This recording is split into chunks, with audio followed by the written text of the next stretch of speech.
Welcome everybody to Con. I'm gonna do this thing.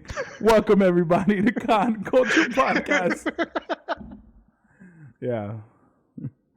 All right. Yep. It's working. It's working. Yeah, we're just gonna ignore the past 6 minutes. Trey, exaggerate much. It's been less than 6 minutes, not by far, but it's been less than 6 minutes. So, welcome to the show, guys. We got some fun stuff to talk about. Not as long a show without Gigi. Hopefully, all of the viewers watching can hear us correctly now. We're still live. Stream should be playing. There it is. Okay, yeah, it is. Great. I was checking. If you want to know what my Terminator eye is, I'm locked in. I'm locked in for this week's episode, y'all. I'm locked in.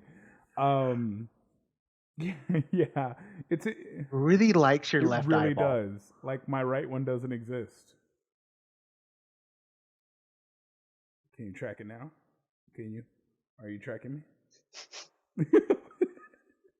I'm playing with the autofocus function on the camera. But yes, we got a lot to talk about. Moon Knight finale tonight. We have con news. Some friends of ours, lovely guests were announced for a con, so we'll talk about that. A certain movie came out, Marvel release. Don't know if you've heard about it. We'll talk a little bit about that, and we'll talk about it without talking about it, if that makes any sense. Yeah. And some other small startup star film released a new trailer for their show. So we're going to be talking about all that and some. And I actually went to a little festival promoting an upcoming con in San Antonio. So let's get into the show, guys. And Trey, how have you been this week? You excited for the show, man? I'm very excited. It's been a great nerd week. Hasn't it? It kind of started slow last week. We were like, what the hell are we going to talk about on the show? Like, we had some stuff happen last week, but nothing that really had staying power or substance. And then, bam, this week, the nerd floodgates open. May the 4th be with you was yesterday. Today, Revenge of the 5th. Also, Cinco de Mayo. So, Revenge of the Cinco. Yep, Revenge of the Cinco. I had a great one for Doctor Strange and the Multiverse of Madness, but I can't remember what I said earlier, and now the joke is gone, and if I have to explain it, it's no longer funny. So you can cut it in. I'll put it Should in I post. do the fake laugh now? Fake laugh. Joke. Punchline. Yep. So funny. That was, yep. You are a hilarious one. I try. I do what I can. Got to keep the people entertained. Good thing you didn't forget that joke. No, I would never forget a joke. I am not the type to forget things. That's a lie. I forget everything. I forgot what our first topic was. I literally have cue cards here just to remember. So we're going to go into the show, guys. Starting off with con news, we have 2 new guest announcements from a lovely con down on the beach. Corpus Christi Comic Con has announced 2 guests, and they happen to be great friends of Trey and I. First one, Paradox Cosplay was announced, I believe, yesterday or 2 days ago. She will be a guest cosplayer at Corpus Christi Comic Con. So I think we've kind of got our mind made up on which one we're going to choose. I know if you heard last week's episode, we were torn between Comic Palooza and Corpus. It's tough. It is tough. Both great shows. I've been to both. But you gotta go where the cosplay fam is. You gotta support the cosplay fam. And today there was another announcement of another friend who is also a cosplay guest. Ali B Cosplay is also going to be a guest in Corpus. So 2 great friends of ours. Sealed the deal. And yeah. As soon as Alicia was announced, I was like, that's it. We're going. We picked our show because 2 of our friends are guest cosplayers there. So we have to be there to support, have to be there to show love. Corpus is already a great con with a great owner. So I'm excited for the show. We will be, I guess this is our official announcement. I know. If I have to say, though, full power, you can't decide either. Comic Palooza is great if you want to flex your amazing armor builds that you do, your Warhammer cosplays. The builds that you do are insane, and you would definitely get more eyeballs at Comic Palooza. Like, that's a huge event. Yeah. No tens doubt. of thousands of people. They haven't announced too many guests, so I'm worried about that. It's different from years past. Even with COVID, though, it was a huge, great event. I think you'd have a lot of fun there. However, if you want to have a really fun experience with cosplayers, great vendors, cool kick-ass beach shoots, you can't beat Corpus Christi Comic Con. It is so fun. I have been there. That's where I did my Maui cosplay with my wife. My beautiful wife did Ariel. My lovely friend Lindsay did Moana. Right down there. So, yeah, actually, the cosplays are... Yeah, there you go. Right down there on the picture, you can see me as Maui, my lovely wife as Ariel. We have no pictures of Lindsay's Moana. We got to put that in there. I know. We'll update it. We'll update it with Lindsay's Moana. Yeah, we got too much art on here. Too much, right? He's the financial backing of the show, so we're obligated to put at least 3 to 4 photos of my brother in every one. Because if you see, he's in all the celeb pictures. That's because he bankrolled every single celebrity picture I've pretty much ever taken, with the exception of Ben Affleck and Ray Fisher. I think we're the only two. But yes, Corpus Christi Comic Con is where we will be. Definitely showing love to our cosplay peeps. If you are there, we would love to see you there.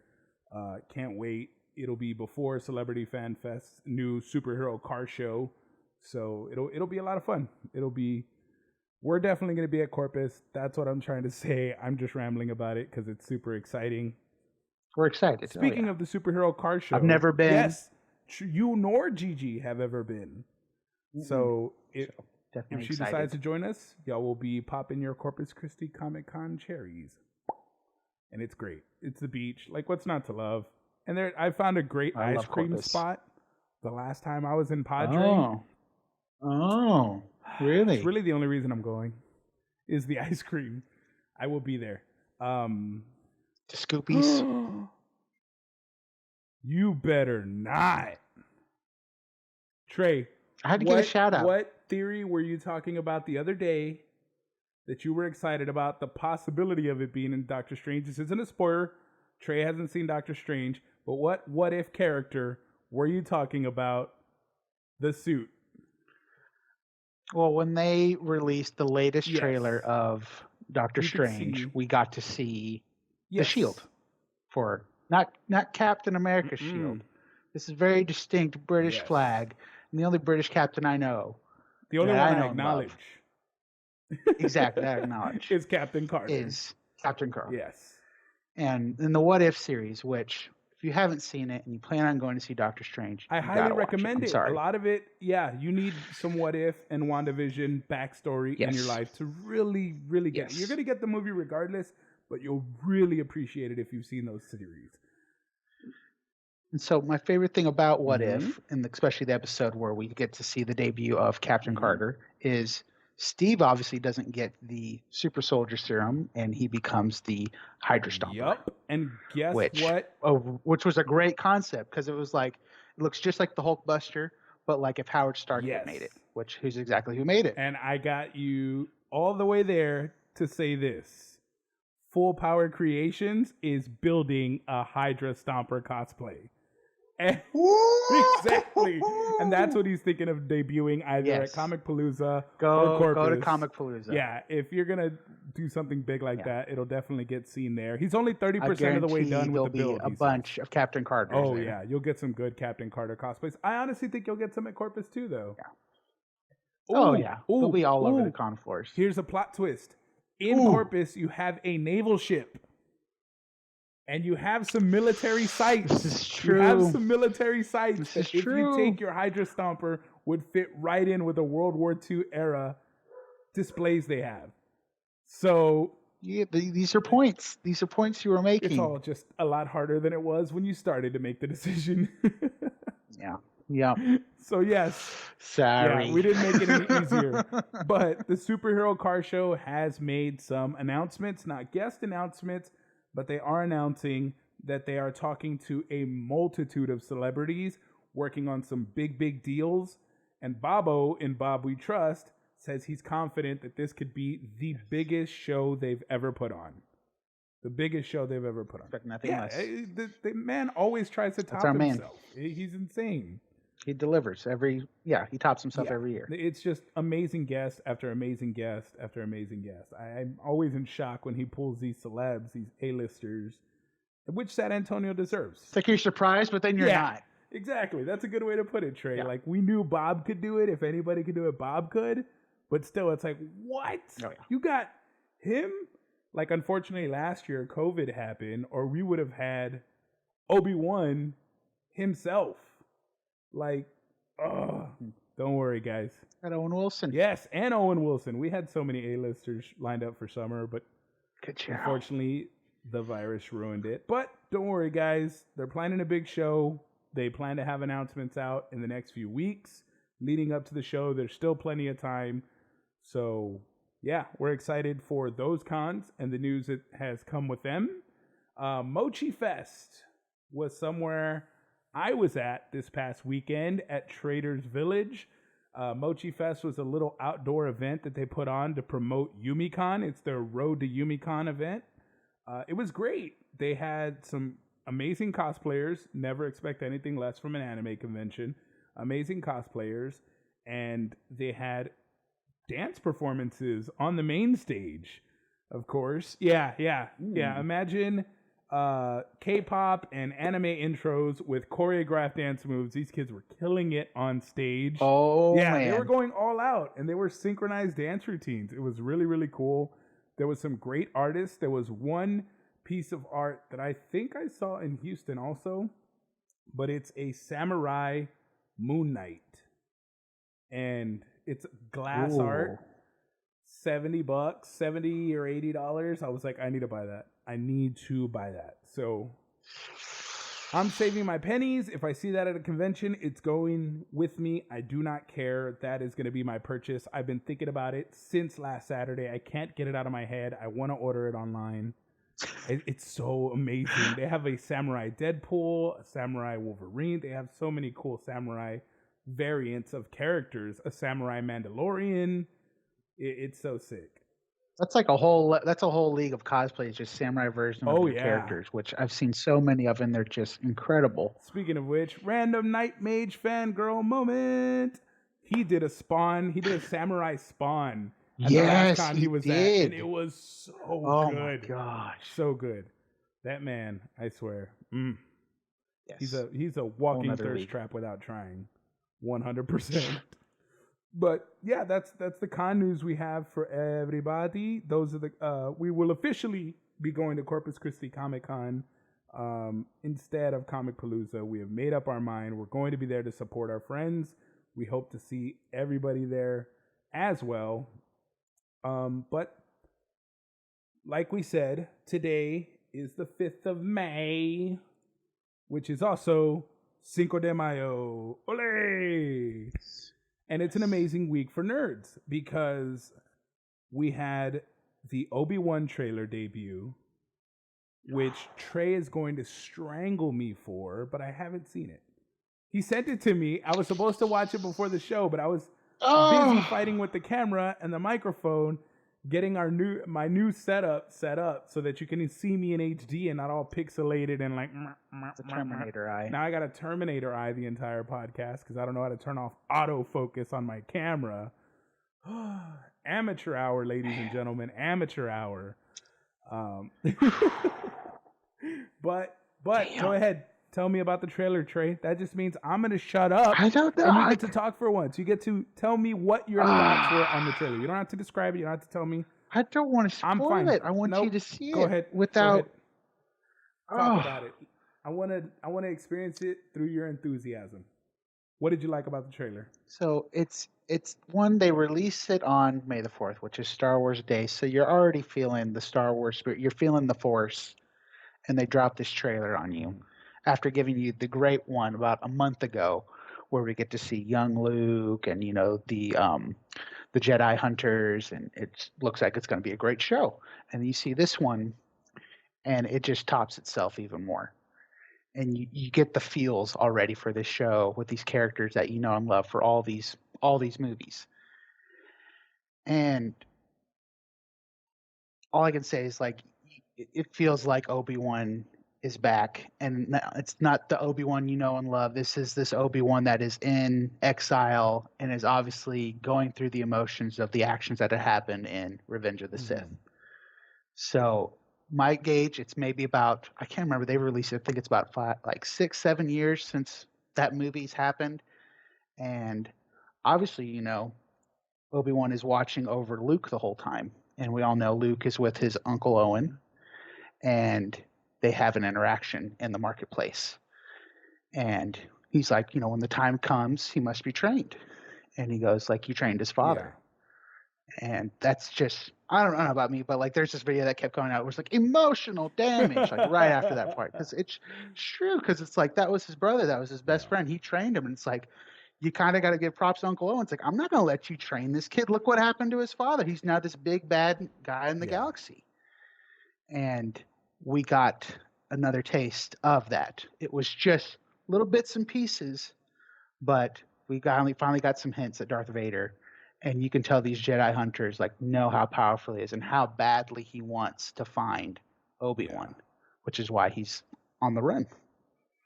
And Juan, you got to watch it. I will definitely. Well, I'm going to be all over the series. Don't get it twisted. Yeah.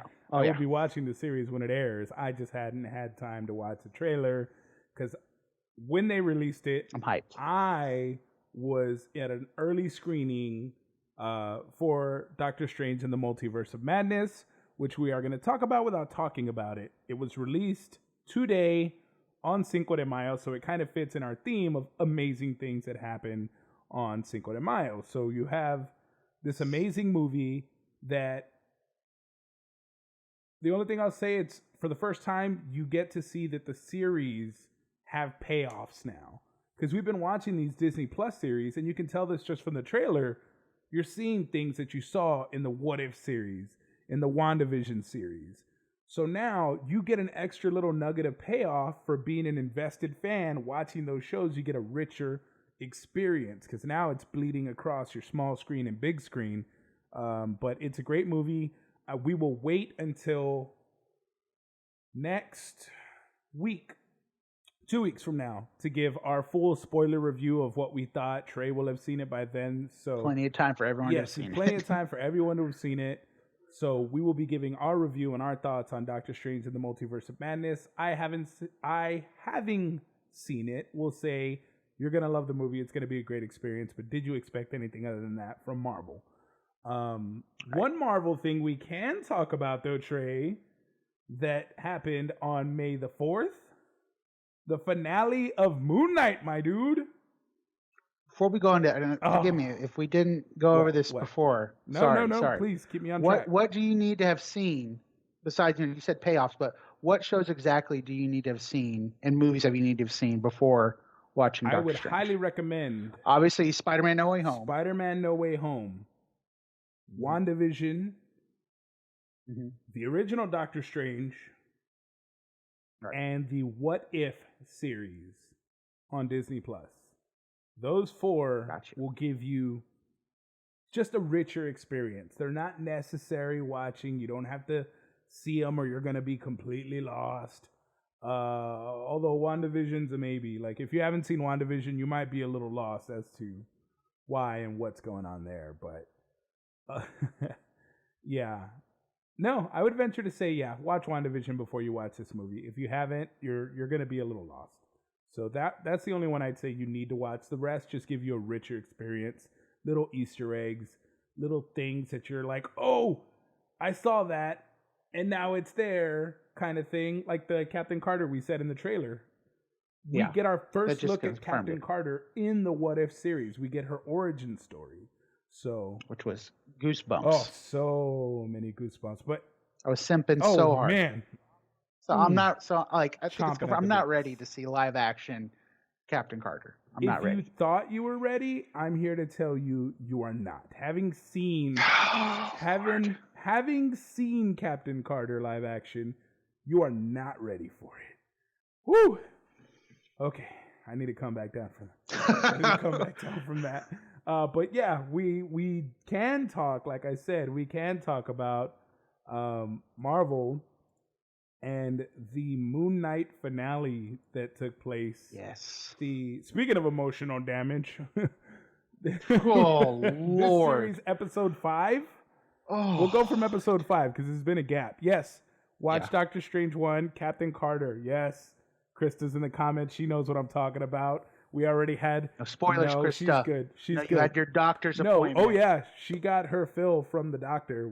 Her and I were blowing each other up in chat after, and we were chatting about it, our favorite stuff that happened in it, and I'm so happy she loved it. I'm happy for everybody who goes to see it and walks out with the biggest smile. I've seen so many reactionary TikToks like, "This is me going to watch Doctor Strange," and then it's like, "This is me after watching Doctor Strange." It's like, oh, you're changed. Yeah, it's you're a different person very now. much so like Spider-Man, in that when we finished watching that movie, we had to process what we just saw. Like it was like that just happened. Like there was that level, but to me, the biggest movie that's ever like really just like I had to like just stop was not only Infinity War, but Endgame. Said, "Don't expose me like that, bruh." It was a doctor's point. Yeah, I'm not lying. It totally was. Just with Dr. Stephen Strange, who is formerly a surgeon, so you're in the clear. Nobody knows. It was a doctor's appointment. It damn sure was. It was for me too. I left work early. I didn't even hide mine. I left yesterday. I think I'm getting sick. Like I might have to go see the doctor tomorrow. You might have to, Trey. Get a little tummy bug. Not gonna make it. Yeah, I'm not feeling a half great. Day, oh, maybe. Yeah. What time's the matinee pricing start? Yeah, I don't know. But yes, not feeling so good. Moon Knight was the fix. Episode 5, though. Trey and I can speak about this personally. The amount of tears him and I cried could probably flood the city. I was almost inconsolable watching Moon Knight episode 5. It was hard going to sleep after that. Like, just... I wasn't right for a day. After the show ended, I came upstairs and cried in the bathroom. I was in tears. For those who don't know and are watching, I lost my mother when I was 19 years old. It was sudden. It was quick. Literally, she had a cold. She was gone. It was big. So, in episode 5, Stephen Grant, which is one of the alters of Mark Spector, who's always talking to his mom on the phone. It's kind of his big character thing. Latest Gators. Always talking to his mom. Loves his mother. Finally kind of gets the realization that his mother died. And she's gone. Like, she is... What a terrible show before Mother's Day. Right before Mother's Day. Right before Mother's Day. It rips your heart out. Happy Mother's Day, except to midnight. It stomps on it. And the character just has to face all these tragic, emotional truths that were hidden from themselves. Like the death of his brother that he feels guilty for, and his mother blaming and abusing him. And then his mother dying. Even with all the abuse, you love your mother. You love your mother. She's your mother. And so that trauma just added an extra thick layer. And I love there's a TikTok that said they need to put trigger warnings on these damn shows, the way Marvel's bringing the heat. And the girl said, they do. It's at the beginning of the show. It's in every Marvel show. In the beginning, they put a trigger warning. She's like, what are you talking about? And then they just play the clip of the Marvel intro. Because all of Phase 4 has been emotional damage from WandaVision to Loki. Loki got done dirty in the finale. Ever since Endgame. Yes. We've been hurting since Endgame. All of Phase 4 is one big trigger warning for trauma. It was, I ugly sobbed so bad, Krista. I was like, it was funny because I was watching it with my son and his girlfriend Jocelyn, and she looks over and she's like, it's that moment. Yeah, that phone. His whole, you could tell, like, he's certain of himself. Yeah, she's like, you're and not then the dead. moment he knows, like, he's making a joke of him, he sees the phone, she's like, my mom's dead. Just totally changes. His whole expression changes. And he has to keep saying it just to make it even more real. It's like, she's dead. And you feel so bad for him. And I was crying my eyes out. She looks over and then she goes back to Champ and she's like, he's crying.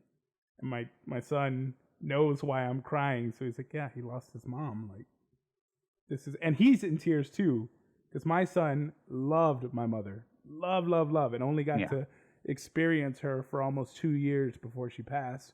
So yeah, we're both like, it was like it's almost snotty, like it was ugly. I'm glad no one saw me cry because it's not a pretty cry. But yeah, Oscar Isaac portrayed all that pain beautifully. Yes, Krista, 100%. Me and Trey were talking about this. Why has my recording stopped? No Lord, I can fix it. I can fix me. I just got to press record again, I think. But yeah, probably tell them about Oscar Isaac's performance while I do that, Trey. You can cover me while I fix the input. I mean, I'm sorry. I had to pause for me because I wanted to choose my words carefully, because I've always respected his acting style. Almost every character he's played, like, he's just been nailed right on the head. But then to take a character like that's like characters within characters playing the same person or sharing the same body, like, he's killed it. And you truly believe like Steven and Mark are two different people. And they are. And then, of course, the introduction of this third personality, which has been hinted at the whole time. And even then, he plays Jake perfectly. 100%. We don't get Jake till the very end because we get hints of him throughout the show. And I was telling you, anytime you see actors play opposite of each other, but they're themselves, like when you see, Will Smith talking to the other Will Smith, or any scene where there's two characters who are played by the same actor, it always looks kind of cheesy. There's an element of like, this isn't real. You can only do so many over-the-shoulder shots. Exactly. The over-the-shoulder shots are done to death in those scenes. And with the modern innovations that we have in technology now, we can render that person, like both of them, we can render them both fully, but it's still on the actor to perform as if the other individual is still there. So you're doing essentially two monologues. And to play off yourself. and he nailed it. He 100% nailed it. Like, oh, I fixed me, but I gotta fix me on the little box here to get me to come out right. All right. Let me fill me in here, guys. There we go. I think I fixed me. But I've been wondering, when did they shoot Moon Knight? What do you mean? It was during the pandemic. Yes, it was during the pandemic. Well, I'm trying to remember. Was it like later 2020, 2021? It was, since it was, I think it was early 2021 where they were shooting principal photography for this. Gotcha. So the reason I ask, there's a song that Oscar Isaac wrote on the Tonight Show with Jimmy Fallon. It's called the Hippopotamus Song. And it makes me wonder if he just came up with that song out of the blue, or if it was after, shooting Moon Knight. Yeah, especially with the last episode. But no, I'm sorry, back to the performance. Like, this was the first time where the lines were blurred. I was watching two actors. I was watching Stephen Grant and Mark Spector having disputes, having heartfelt moments. All of this was happening.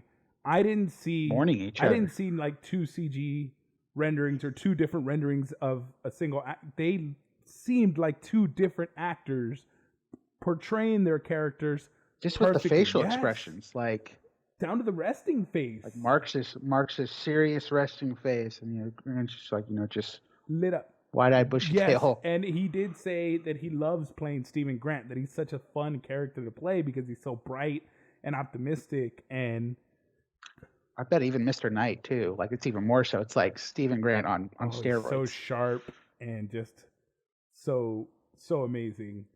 But yeah, the performance was phenomenal. Oscar Isaac, every time he needed to do an emotional scene, he killed it. A jovial scene, he killed it. An angry, aggressive, like you believed him as an action star too. He can do no wrong. He can do no wrong. He murdered it. But May in the season finale, the actress May who plays damn, her name's escaping me. How's it escaping me? And this happened to me earlier, Trey. I brain farted on his wife's name. Krista, you're gonna have to help me. No, I'm looking it up because I'm brain farting just as hard. Bruh. It is Layla, yes. So May. How do we not know that? May is the actress because I remember her name. I remember the actress's name, just like Oscar Isaac. So May plays the character of Layla, who is married to Mark Spector, didn't know about Stephen Grant, and don't nobody know about Jake yet.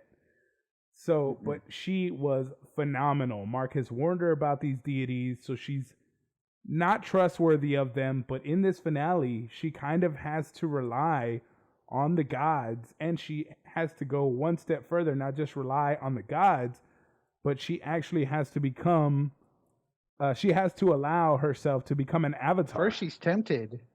First she's tempted by Khonshu, tries his luck. Mark warned her about, like, hey, he's going to want you to be his next avatar. And she said no, straight up turned him down. She's like, why am I going to do that? Why am I going to allow you to make me that? Like, you made his life miserable. Like, I'm not signing up for that. I'm not signing up for that. But the cool thing, and they've been hinting at it since the beginning of the series, calling her my little scarab, because in the comics, this reveal was a little different. It's a male in the comics, but Layla ends up accepting the goddess's proposal to be an avatar, and she becomes the Scarlet Scarab. So this is a hero that they pulled straight from the comics, one of the few Egyptian heroes in the Marvel universe, because Marvel's really good about creating heroes for all nationalities, all races. There's indigenous, there's African, there's Middle Eastern, there's Asian, there's Pacific Islander heroes. They just haven't made their way onto the small screen or big screen. So this is an adaptation of the male character that plays the Scarlet Scarab. And her costume was phenomenal. It was so just awesome. Everything about her was... It was Falcon vibes. Yes, Falcon vibes, but its own thing at the same time. Totally its own thing. And the point that when I was chatting with Krista, what she wanted me to point out, when Layla becomes Tawet's avatar and she's kicking ass all over the place, there's this young little Egyptian girl that sees her and straight up asks, are you an Egyptian superhero? Are you an Egyptian superhero? That was a beautiful moment. It was amazing. It was impactful. People will be like, oh, it's one of those cheesy women empowerment. Like, shut the fuck up. Take a seat over there. You've had your moments. Exactly. You've had every reveal ever. Millions of movies. I can't over explain how important it is. Representation is so important. First of all, for me, seeing Oscar Isaac as a Hispanic on screen portraying Moon Knight, speaking Spanish as Jake, like it's so cool seeing ourselves in these roles. The same thing with Ghost Rider. When I saw Ghost Rider and Agents of S.H.I.E.L.D., Robbie Reyes, a Hispanic on screen kicking ass off, I was over the moon. And I can only imagine for young Egyptians, having a hero to call their own is awesome. It's awesome. Same thing with the Eternals, having an Indian superhero. A deaf superhero. Yes, a deaf superhero. Like, it's all out there. And Marvel, if you don't like it, Marvel's been doing this since day one, since the pages. Look at why they invented the X-Men. Look at why Stan Lee created Black Panther. Why he created Luke Cage. Like, I'm sorry, if you don't like politics in your comics, tough titties, don't be a Marvel fan. Because there is no escaping. He said, I always wanted Marvel to reflect the world that is outside your window. So we will get those issues. We will face all of that in these movies. You're going to have those context in it. Krista says that moment was so beautiful and so significant for little girls everywhere. It really was. And people talked about the Endgame scene where all the female characters kind of line up together. Some were like, oh, it's cheesy, it's over the top, that was so forced. No. I saw a TikTok of a little girl watching that scene for the first time, and she's losing her shit, Trey. Yeah, she is losing Who wouldn't? her shit. I was losing my shit. I, as a fanboy, was all over it. But she's like, yes, girls get it done. Like, she was so excited, jumping up and down. Like, that means something for them. That's representation that they didn't have before. You were either the girl in the fridge or the damsel in distress or the princess. But now you can be a badass. You can be anything you want. And Disney's doing a great job of just evolving these characters and giving them depth and more to do. Yeah, you don't just have to be a princess. You can be a superhero. Layla wasn't in need of saving. Layla did the saving in this show. Yeah. So Moon Knight, phenomenal show. Can't rant enough about this show. Like, I could go on for hours about it. What were your final thoughts, though, Trey? Like, what do you rate the show? I hope there's more. I hope we get more. On that note, out of all the other Marvel shows? Yeah, out of all the other Marvel shows, rate it, and then I'll tell you the bad news. Oh, Lord. Well, go ahead and let's just get the bad news. Okay, so Oscar Isaac, they asked season 2, what's going on? We need more Moon Knight, and he said, unfortunately, there are no plans for Moon Knight 2 right now. There's nothing in the pipeline. Right now. There's nothing in the pipeline. He hasn't received any calls. Same thing with May. Yet. She said, I am not aware of anything happening with the season 2. We have no confirmation of anything. And Oscar Isaac went one step further and said, we kind of wrote it to be a one and done. Like, we wanted to put everything we could put into this series and tell his complete story. That's true. How are you going to do that with that cliffhanger?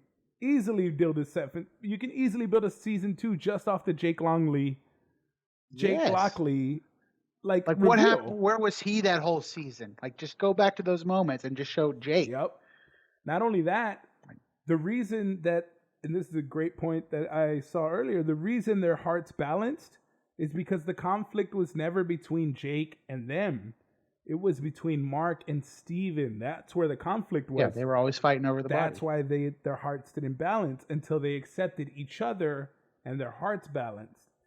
Jake didn't throw a wrench in the plan because neither of them know Jake exists. So they could balance out and still not know. And Khonshu released Steven and Mark from the deal. Did what he promised. He did what he promised. But Jake didn't want to be released, and he knew that. He's a sneaky god. He's a sneaky god. As a father of 3 girls, that scene made me emotional. We need to see Jake's story 100%. We need to see Jake's story and the conflict. The cool thing is there's so much more comic story to explore because Jake, the conflict between the personalities hasn't been told the way it has on the page, and it's amazing. And it, like, they start tearing each other's lives apart through their habits, and it kind of bleeds in. So I can blab on for hours about Moon Knight, but my son said it's his favorite show. Such a cool character. I think it's my favorite series that Marvel's done so far. I think it's number 1. Scarlet Witch would be WandaVision would be number 2, but this is definitely my number 1 show that Marvel has created. It breaks the formula. It doesn't do what the other series have done. Yeah. It tells the story in a new way. It's very dark and horror vibes all up and down. Oh, yeah. I will say that about Doctor Strange, though. If you have kids, probably don't recommend taking them unless they're really good with scary movies. It is PG-13, but they really push that 13. So just a warning for any parents out there. Def made it to the top of my list. Yes, it's my number 1. It's my number 1 series. Where do you rank it, Trey? Where do we put it? It's not my number 1. That's okay. I love it. I love it. It's not my number 1. I'm tempted if it's top 3 or 4, My favorite is still Loki. Loki was amazing. Just because it has the great like retro sci-fi vibes to it, and feels for a villain, which I thought I would never cry over. And after that, I think it's Falcon and Winter Soldier. That one just had so many moments that just gave me goosebumps and just touched my soul. It was just like, yes, like more people need to see this. This is issues we need to talk about. And then after that, I would say it's a tie really between Moon Knight and WandaVision. Like I love it for those reasons, but I'm gonna have to probably top 3. It's WandaVision, then Moon Knight, and then Hawkeye. Nice. That's a good top 3. Hawkeye's at the bottom. I love Hawkeye. I love the character, but to me, he wasn't the strongest of all. So do I. It's at the bottom of my list only because What If was so strong, and Loki, as you said, was amazing. So that's how we rate the shows. That's how the show goes. We are at the end of our podcast. Thank you so much to everybody who tuned in and watched and supported. Gigi will hopefully be back with us next week. Not next week, the week after next, the next show. Yeah, she needed a break from us because we are very annoying. We talk a lot. Very annoying. Mainly me. Not so much Trey, but mainly me. So she needed a little break. But yeah, she'll be back. But thank you so much for watching the show, guys. We hope you enjoyed it. Y'all have a great one. Bye.